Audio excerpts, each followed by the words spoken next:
এই যুগের মেয়েরা যারা সংসার চাও বা সংসার চান তাদের আসলে একটু উচ্চ আকাঙ্ক্ষা ও বিলাসিতা সম্পন্ন হওয়াটা ইম্পর্ট্যান্ট হয়ে গেছে।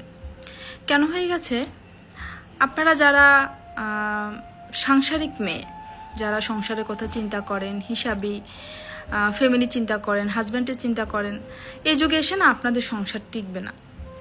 কারণ আমাদের যে ভাইয়েরা আছেন তারা যতই বিয়ের আগে বলুক না কেন যে আমার একটা হিসাবি বউ দরকার, আমার একটা সংসারী বউ দরকার, আমার একটা কাইন্ড বউ দরকার, তারা না বিয়ের পর না ওই যে একটু উচ্চ আকাঙ্ক্ষা বিলাসিতা সম্পন্ন যারা থাকেন, যারা গুচি, শ্যানেল, ডিওর উচ্চারণও করতে পারেন না, কিন্তু উচ্চারণ করতে পারুক না পারুক কিন্তু আমার লাগবে, তারা বুঝায় আমরা অনেক কিছু, আমরা অনেক পশভাবে চলাফেরা করি, তাদের কি না তাদের ওয়াইফ মেটেরিয়ালস মনে হয়, তাদের কি মনে হয় যে না হ্যাঁ এরাই ঠিক আছে।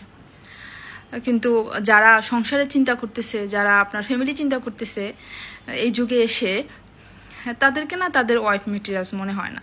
তো সেক্ষেত্রে বলবো আপনারা যারা সংসার বাঁচাতে চান তারা অন্ততপক্ষে একটু উচ্চ আকাঙ্ক্ষা রাখেন, উচ্চ আকাঙ্ক্ষা নিয়ে বাঁচেন শুধু সংসারটা টিকিয়ে রাখার জন্য।